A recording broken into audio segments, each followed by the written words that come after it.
Hoje é 26 de junho de 2020, uma sexta-feira, este escriba trabalhando fechado, com todas as possibilidades de segurança adequadas, teoricamente, a hipótese, mas o governo, quando se diz o governo, se diz a autoridade prevalente no Estado, decide flexibilizar, ou seja, abrir as comportas para o bicho passar mais fácil.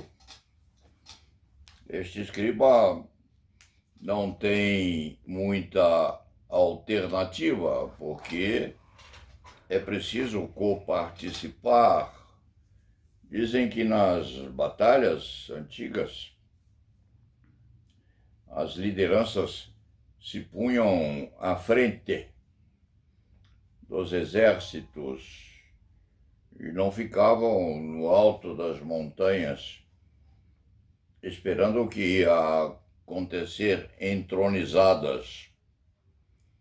Era assim e não era assim, é assim e não é assim. O escriba é forçado a estar no gabinete, no escritório, atendendo a clientela, porque prazos correm ou prazos não correm, mas o direito penal é altamente traiçoeiro. Uma dormida a mais e o prazo se vai, independentemente do que vem acontecendo na consequência política dessa disputa com os filhos do presidente da República, Flávio Bolsonaro, inclusive, em que há uma questão correspondente à competência jurisdicional, se assim se pode dizer. O rapaz estava sendo submetido a procedimento no primeiro grau, pleiteou e obteve o segundo grau contra posicionamento já bem definido da Suprema Corte, em que o foro privilegiado só o é, ou seja, só é admitido como tal quando as infrações penais são praticadas no exercício da função que daria prerrogativa ou direito a tratamento especial ao indiciado, ao denunciado ou ao processado, a exata acepção do termo. Isso há de gerar um problema muito curioso, porque a acusação há de precisar ou de querer recorrer dessa decisão, não havendo a possibilidade de o fazer ordinariamente nas circunstâncias. Isto aí está cheirando ao escriba a uma reclamação, quiçá, mesmo porque não há hipótese de mandado de segurança favorecendo eventualmente o Ministério Público nas circunstâncias especiais. Houve, sim, um começo de embate entre o segundo grau de jurisdição lá na região circunscricional e a posição do Supremo Tribunal Federal. Ver-se-á o que vai acontecer. O que pode suceder, de qualquer maneira, é que isso há de transmigrar no tempo. E daqui a um ano, daqui a 8 meses, daqui a ano e meio, quiçá, esses incidentes ou acidentes de percurso nos conflitos de competência. Não há conflito de competência aí, porque o Supremo é que há de fixar isso aí em definitivo. Não há conflito de competência entre tribunal inferior e tribunal superior. O tribunal superior manda, determina. É o pai de santo nessas contingências. Mas este escriba não mete a sua colher de pau nessas lutas ou nesses litígios, nessas conflitâncias que estão sendo entregues, evidentemente, a colegas competentes. Surgiu num jornal por aí, disseram isto ao escriba, se quando houver dificuldade em especificação da matéria, surgiu comentários sobre vários advogados de primeira linha, várias grandes damas procuradas para a aceitação da causa ou de um pedaço de causa da família, teriam recusado. E uma ou outra, quiçá, isso é quase uma blasfêmia, não deve ter acontecido.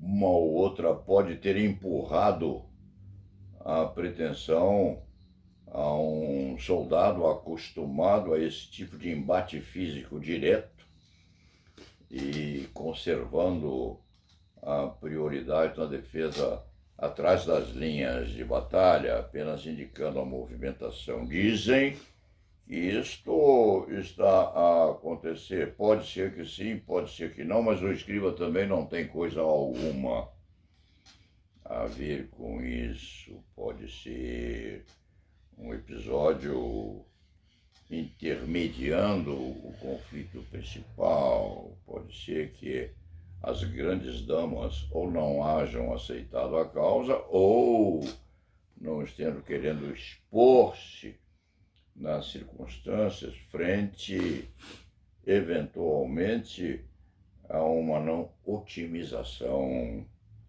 da causa a ser entregue à atividade defensiva. Isso não diz, evidentemente, com este velho escriba, porque não seria procurado, já foi o tempo de o ser, mas se o fosse, não podendo admitir a procura ou a pesquisa, teria uma questão muito curiosa a decidir. Supondo-se que o cirurgião seja convocado a cuidar de alguém vítima de uma moléstia contagiosa, precisando abrir as entranhas do cidadão para efeito de o fazer, curando-lhe a ferida ou manifestando interesse no evitamento das consequências, supondo-se isto, o cirurgião tem à frente uma prospecção que pode contagiá-lo ou não. E se o contagiar, evidentemente, isso viria em derruição da sua saúde física.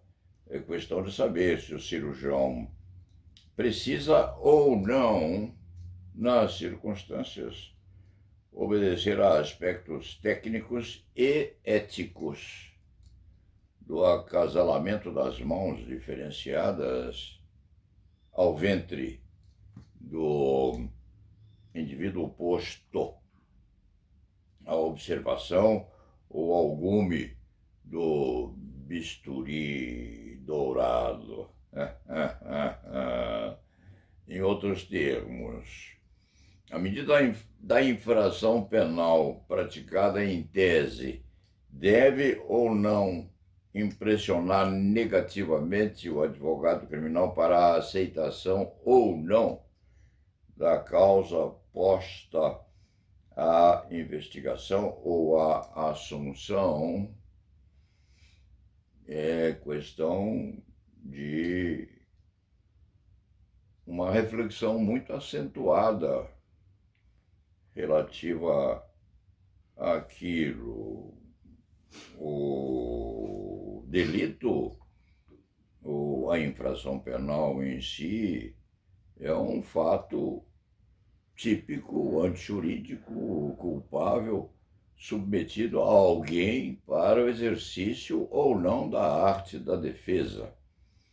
A gravidade da causa em si não serve de parâmetro para impressionar o defensor, não. É uma causa abjeta, é um tipo de provocação a gerar repulsa na cidadania, também não seria isto motivo para a recusa. É questão de gostar ou de não gostar do tipo de infração penal levada à consideração do profissional.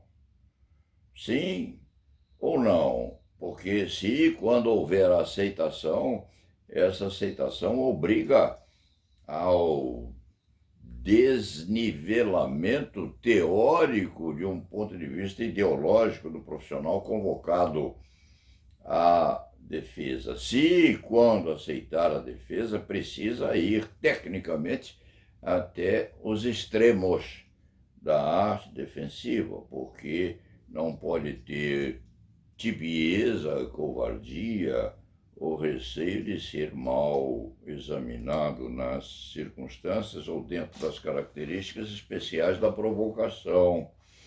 Este escriba se lembra, se recorda de Clarence Darrow.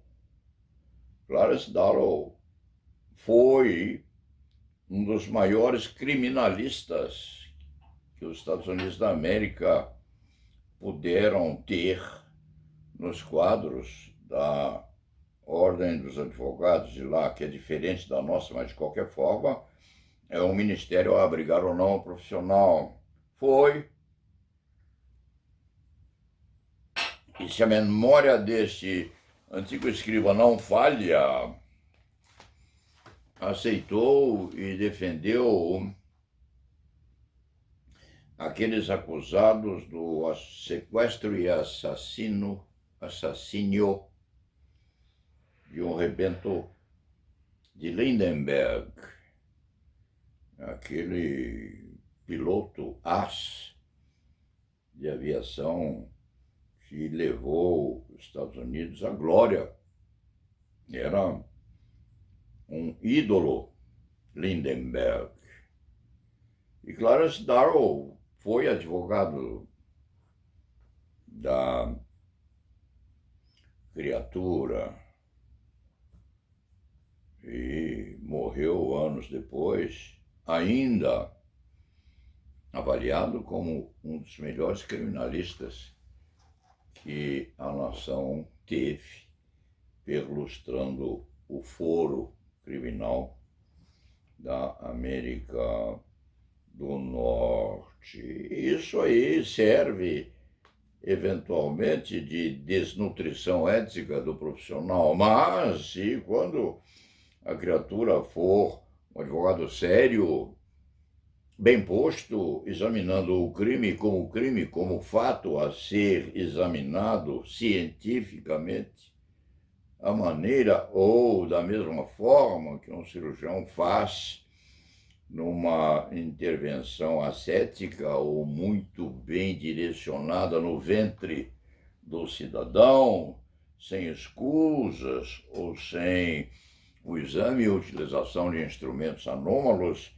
não se vê por que uma das grandes damas que nós temos aí no direito penal brasileiro, algumas surgindo e amadurecendo no ramo, outras ainda com as togas novinhas, reluzindo à luz do sol, mas prontas à utilização, adquiridas as togas, quiçá lá na alfaiataria próxima ao Vaticano, alfaiataria esta que costuma construir ou edificar as melhores vestes sagradas que os advogados brasileiros têm quando nobilitados a tal fim. Não se vê por que o profissional poderia ou deveria reagir ou torcer o nariz bem feito, bem formado a uma pesquisa ou procura desse tipo. Isso não faria o goto deste velho criminalista, mas há criminalistas neste nosso Brasil muito bem postos no sentido de amealhamento de honorários, e merecem o amealhamento porque são muito bem versados na ciência do direito. E os moços estão surgindo por aí, fortes, firmes, bem postos, bem honrados dentro do Poder Judiciário em geral, merecendo inclusive a contratação. Não se vê por que algumas das criaturas postas em observação nesse sentido rejeitariam uma ação dessa natureza, que é delicada, sim, difícil também, pode levar a uma solução desastrosa, mas advogados criminais existem exatamente para isso, para a assunção de responsabilidades perante casos menos graves e também para vestir a beca frente a provocações em casos envolvendo uma tessitura de combate, levando a criatura a ser ou não bem individualizada e bem examinada nas condições postas na imprensa em geral. Dito isto, vai-se ver o que há de acontecer com Flávio Bolsonaro ou com a família Bolsonaro. Há de aparecer alguém capacitado a tanto. São causas muito sofisticadas, algumas soturnamente postas nos subterrâneos da atividade extrapolítica que existe ainda e que há de existir sempre nesta nação, e este escriba, nessa expectativa, tem sim curiosidade a saber quem, quando, como, onde, por quê e por quanto há de aceitar uma causa desta natureza. E se já a aceitando, que seja feliz no debate, usando as ferramentas adequadas e com respeito aos princípios éticos atinentes ao assunto. Depois disso, diante disso, ou com isso, basta fechar a crônica acentuando que houve um aumento grande de contágios no país a partir da chamada flexibilização das providências correspondentes a isolamento no nosso país. Nos Estados Unidos nem se fala, 23 milhões foram infectados lá. Aqui vamos ver o que há de acontecer, mas os bichos estão por aí, sim. Esse escriba já o disse, já o afirmou. Essa conduta ou essa indicação de providências a relaxarem as manifestações no sentido de maiores cuidados do povo quanto ao vírus, essas providências assumidas pelas nossas autoridades dependem ou se incluem naquelas que dizem com uma coragem muito grande, daqueles que dão maior valor à economia do que à vida e à possibilidade de sobrevivência da população. O povo vai atrás de quem manda, o povo já não aguenta mais, o povo quer trabalhar, precisa trabalhar, há contas para pagar, crediários em atraso, bancos a pressionar o povo todo. E o pobre precisa honrar seu nome. São Paulo tem aceleração nas mortes após reabrir. Vive-se ou morre-se.